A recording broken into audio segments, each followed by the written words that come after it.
الحمد لله الحمد لله حمدا كثيرا طيبا مباركا فيه كما يحب ربنا ويرضى. أشهد أن لا إله إلا الله وحده لا شريك له، وأشهد أن محمدا عبده ورسوله لا نبي بعده.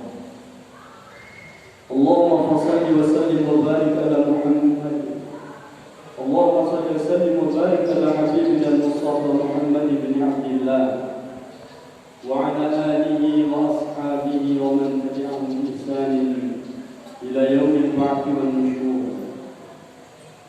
فيا أيها الحاضرون أوصيني وإياكم بتقوى الله وطاعته لعلكم ترحمون. قال الله تعالى في كتابه الكريم: أعوذ بالله من الشيطان الرجيم. يا أيها الذين آمنوا اتقوا الله حق تقاته ولا تموتن إلا وأنتم مسلمون. وقال تعالى في آية أخرى: يا أيها الذين آمنوا اتقوا الله وقولوا قولا سديدا يصلح لكم أعمالكم ويغفر لكم ذنوبكم ومن يطع الله ورسوله فقد فاز فوزا عظيما. معاشر المسلمين sidang Jumat yang dirahmati oleh Allah Subhanahu wa taala. Ketika manusia ditimpa musibah, ketika seseorang diberikan rasa sakit oleh Allah Subhanahu wa taala pada tubuhnya, maka secara otomatis orang tersebut akan berupaya untuk mencari cara bagaimana supaya dia bisa sembuh.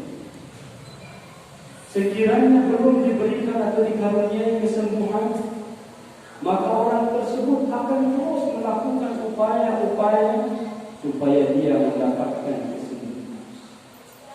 Semakin berat penyakit seseorang, maka semakin kuat dia di dalam berupaya untuk mendapatkan kesembuhan.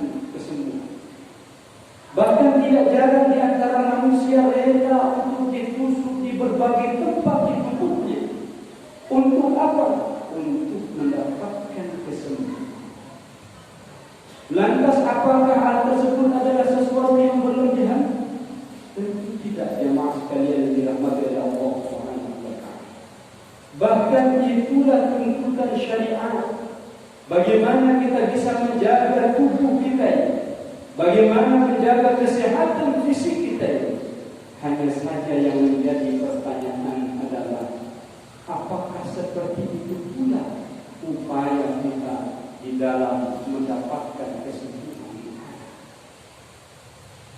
Ketika kita mendapatkan diri kita dalam kondisi sakit rohani kita, seperti itukah upaya yang kita lakukan supaya rohani ini bisa menjadi sehat, bisa menjadi bersih?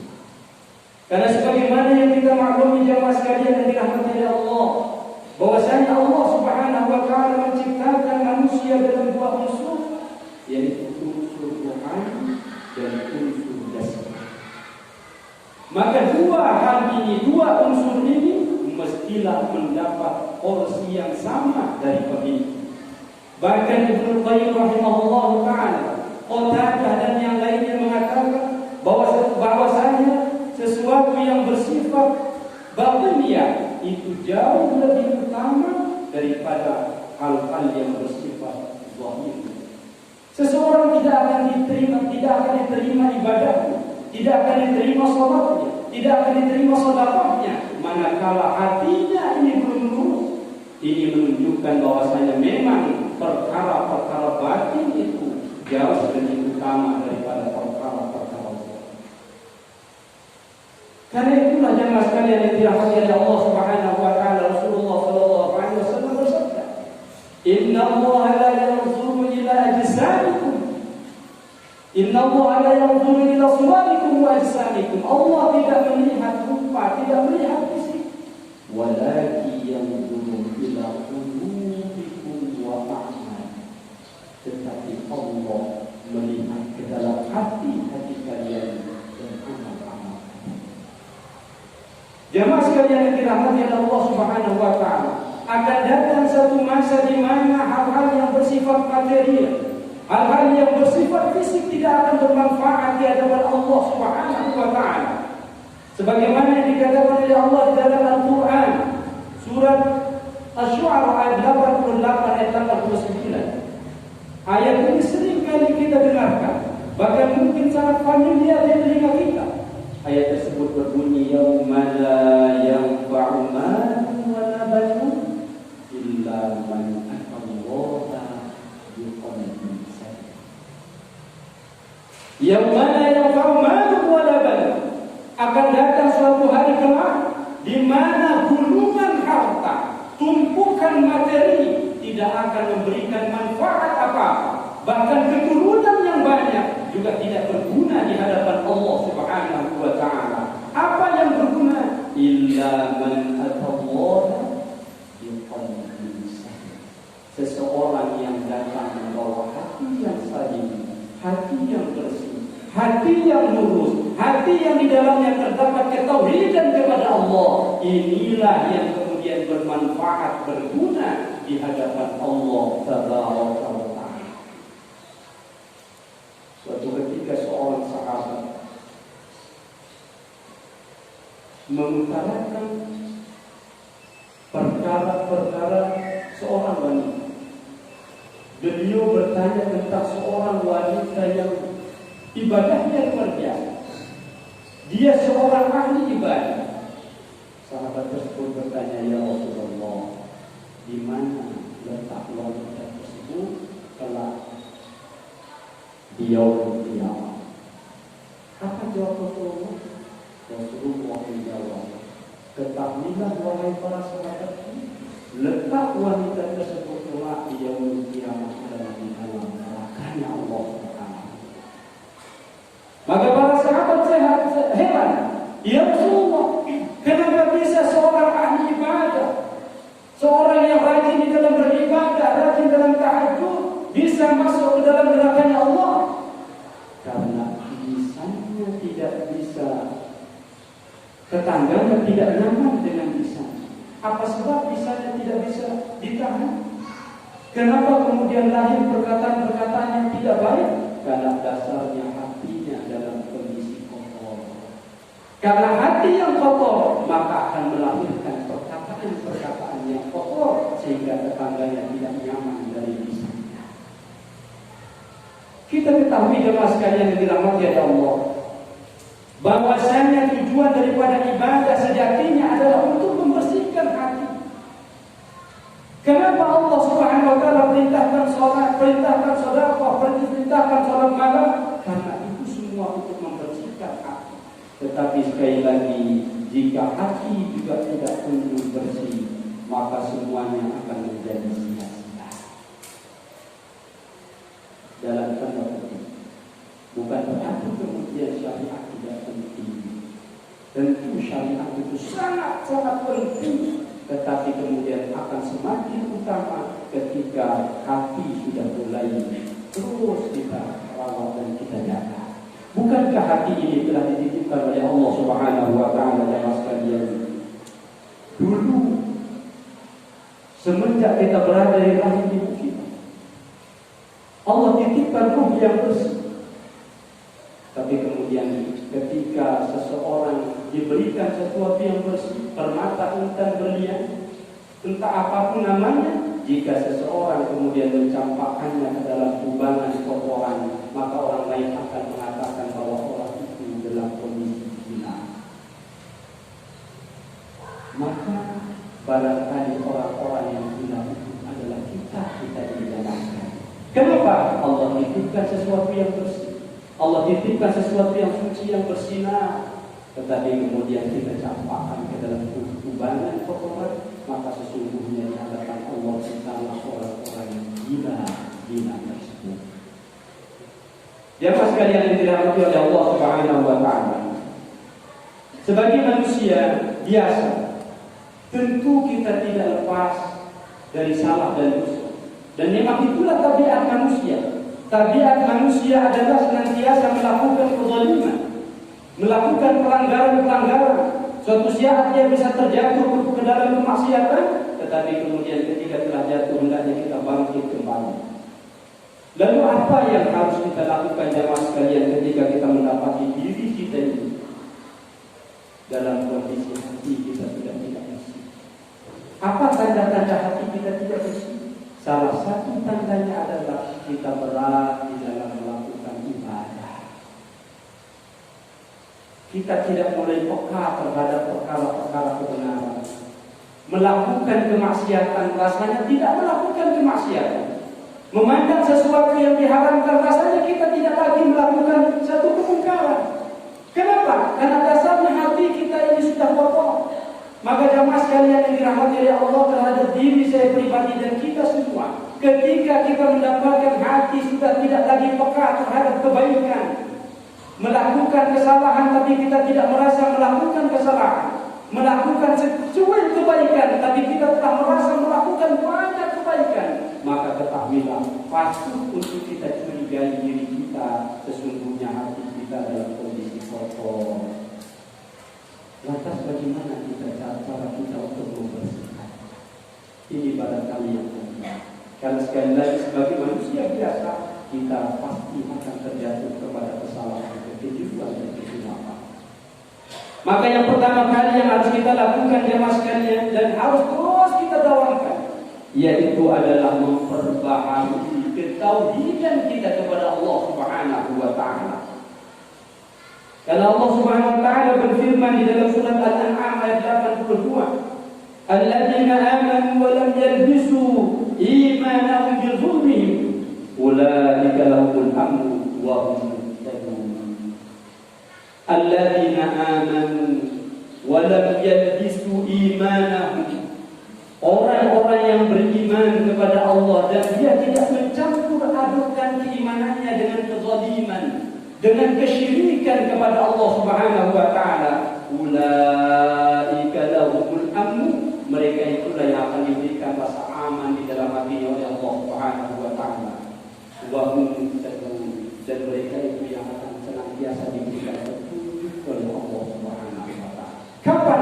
Ketika dia senantiasa memperbaharui kesalahan kepada Allah Subhanahu wa taala. Lalu apa yang kedua jemaah sekalian? Yang kedua yang harus kita lakukan dalam rangka membersihkan jiwa, membersihkan hati kita ini adalah sering-sering mengingat kematian dan memperbanyak membaca Al-Quran. Apa kata Rasulullah SAW? Rasulullah sampaikan ketika sahabat bertanya kepada Rasulullah SAW, Rasulullah bersabda, "Inna hadhil qulub tasda'ul hadid idza asabahunna." Sesungguhnya hati ini bisa berkarat sebagaimana berkaratnya besi ketika dia terkena oleh air. Para sahabat bertanya, "Wa ma jilauha ya Rasulullah?" Lalu bagaimana cara kami untuk membersihkan hati yang terlanjur kotor tersebut ya Rasulullah? Yang terlanjur berkarat tersebut? Maka Rasulullah sallallahu alaihi wasallam menjawab, "Akhiru dzikrul maut wa tilawatil Qur'an."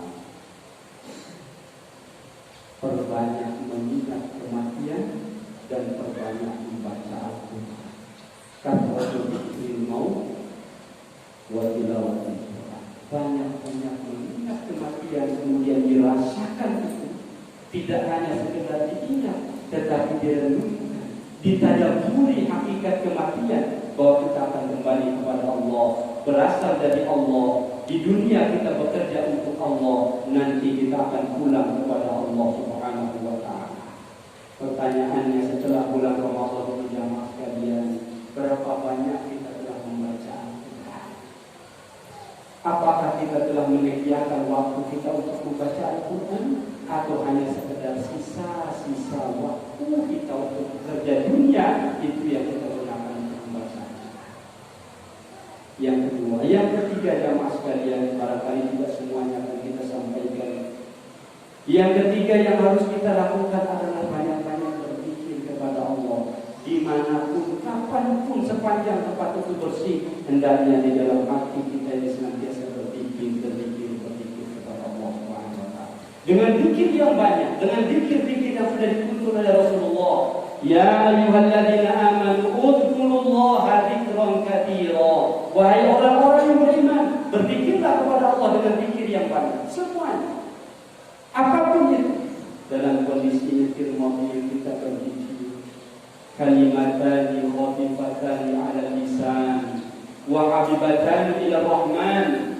Dua kalimat yang ringan diucapkan lisan, berat di timbangan, dicintai oleh Zat yang Maha Rahman. Subhanallah wa bihamdihi subhanallah. Di dalam kendaraan kita berzikir kepada Allah. Subhanallah wa bihamdihi subhanallah. Di kulli syai'in saqala wa saqala fi qalbi dzikrillah. Segala sesuatu yang membersih dan membersih hati adalah zikrullah. Yang terakhir pada kali yang harus kita tawarkan untuk membersihkan hati ini adalah dawamkan terus sholat malam. Sholat malam. Kata Rasulullah yang sering kita dengarkan, sering disampaikan, alaikum bisiyamil lail. Fa inna udhaqus salihin min qablikum. Kerjakan sholat malam karena itu perbuatan orang saleh sebelumnya. Kalau kita laksanakan itu kata Rasulullah, minimal kita mendapatkan 3 jamaah sekalian. Yang pertama adalah wa qurbatun ila rabbikum. Dia akan mendekatkan kita dengan Allah. Ketika kita bangun tengah malam dengan hati yang bersih, dengan hati yang ikhlas, kita sujud di hadapan Allah, minta ampun di hadapan Allah, maka dengan itu Allah dekatkan kita dengan Allah Subhanahu wa taala. Yang kedua adalah wa kafaratul sayyi'at. Allah akan hapus kesalahan-kesalahan kita. Dan yang ketiga adalah wa manhajun 'alal itsmi. Kita akan dicegah oleh Allah dari perbuatan-perbuatan dosa. Mudah-mudahan kita yang hadir di tempat ini diberikan kekuatan oleh Allah untuk meninggalkan perkara-perkara kemaksiatan. Diberikan kekuatan oleh Allah untuk senantiasa membersihkan hati dengan memperbaharui tauhid kita, memperbanyak mengingat kematian, memperbanyak membaca Al-Quran, zikrullah, dan memperbanyak sholat malam kita. Dan mudah-mudahan kita yang di tempat ini adalah orang-orang yang senantiasa bersih hatinya, sehingga kita kembali kepada Allah dalam kondisi qalbun salim. Barakallahu lakum fil Qur'anil azim wa nafa'ani wa iyyakum bima fihi min al-ayatil dzikril hakim wa taqabbala minni wa minkum tilawatahu innahu huwal ghafurur rahim.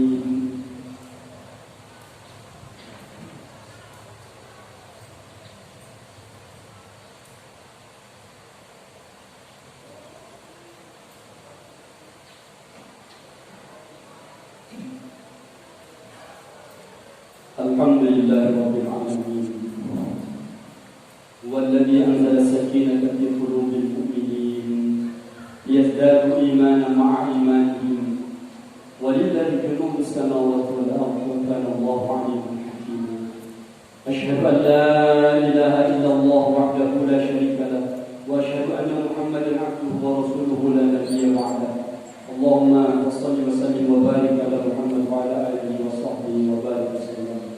ويا أيها الحاضرون أوصيني وإياكم بتقوى الله فقد فاز المتقون. كما قال تعالى يا أيها الذين آمنوا اتقوا الله حق تقاته ولا تموتن إلا وأنتم مسلمون. وقال إن الله وملائكته يصلون على النبي يا أيها الذين آمنوا صلوا عليه وسلموا تسليما. اللهم اغفر للمسلمين والمسلمات والمؤمنين والمؤمنات الأحياء منهم والأموات إنك سميع عليم مجيب دعوة القوم الحاجة. اللهم إنا نسألك الهدى والتقى والعفاف والغنى. اللهم اختم لنا بحسن الخاتمة ولا تختم علينا بسوء الخاتمة. ربنا هب لنا من أزواجنا وذرياتنا قرة أعين واجعلنا للمتقين إماما.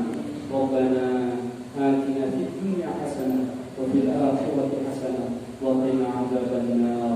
عباد الله إن الله يأمركم بالعدل والإحسان وإيتاء ذي القربى وينهى عن الفحشاء والمنكر والبغي يعظكم لعلكم تذكرون.